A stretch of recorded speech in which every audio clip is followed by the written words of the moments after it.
Update इस पूरे मामले से जुड़ा हुआ दे देते हैं। दिल्ली पुलिस के सूत्रों के मुताबिक आरोपी आफ्ताब ने पूछताछ में बताया कि उसने श्रद्धा का मोबाइल ठिकाने लगाने से पहले फोन का सारा डेटा डिलीट कर दिया था। सूत्रों के मुताबिक आफ्ताब को फोन का डेटा डिलीट करने का आइडिया क्राइम शो से आया था।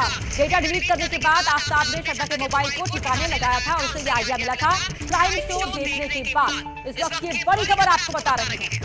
एक शातिर हत्यारा जिसने पूरी प्लानिंग की खुद को बचाने के लिए, लेकिन वो बच नहीं पाया। पूरा मामला पुलिस और देश के सामने आ गया है। उसने कोशिश की सोच देके डेटा डिलीट कर दिया फोन से, ताकि उसके उस पर तक, वहां तक, उस तक पुलिस पहुंच ना पाए, कानून के हाथ उस तक पहुंच ना पाए। बड़ी खबर हम आपको बता रहे हैं कि श्रद्धा के मोबाइल पर बोला आरोपी आफ्ताब, उसने ये कहा है कि श्रद्धा का जो फोन है उसका पूरा डेटा डिलीट कर दिया था। हमारे साथ इस खबर पर ज्यादा जानकारी के लिए जुड़ रही हमारी संवाददाता आजातिका सिंह। आजातिका, बताइए डेटा डिलीट करने के बारे में और क्या जानकारी मिलकर सामने आई?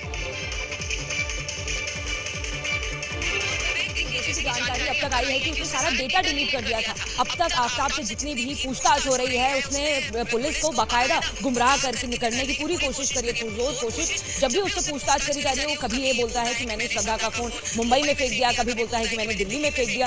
तो इस मामले में जब पुलिस ने और भी ज्यादा जानकारी उससे ली है, तो अब उसने बताया है कि ये कहीं ना कहीं अब भी गुमराह करने की कोशिश हो सकती है विवेक, क्योंकि अब भी उसका कहना है कि अगर आपको फोन मिल भी जाता है तो उसमें डेटा मौजूद नहीं है, क्योंकि हमने सारा डेटा पहले ही डिलीट कर दिया है, पहले ही उसको रिफ्रेश करके गायब कर दिया है। तो कहीं ना कहीं पुलिस के हौसलों को भी तोड़ने की कोशिश है। जो पुरजोर टीम बनाई गई है, उनको मेंटल तौर पर भी ये तैयार करने की कोशिश है कि आप जिस एफर्ट में लगे हो, आप जिस काम में लगे हो, उसका कोई पॉजिटिव आउटकम नहीं मिलने वाला है, कोई रिजल्ट नहीं मिलने वाला है। सवाल मैंने देखा कि क्या पुलिस ने उस मोबाइल कंपनी को क्या पुलिस ने जानकारी जुटाने के लिए उस मोबाइल कंपनी को मेल या कुछ लिखा है कि अगर वहां से कुछ डेटा निकल पाए, क्योंकि डेटा तो उसने डिलीट कर दिया था, अगर उनके डेटाबेस में हो मोबाइल कंपनी की कुछ तो जानकारी मिलेगी, कुछ सहायता मिलेगी?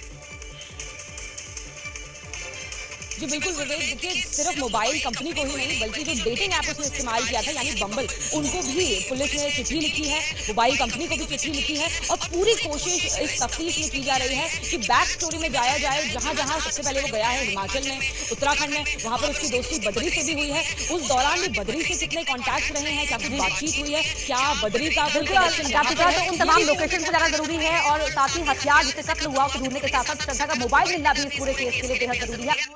क्या मजबूरी है मेरी बताइए। मैं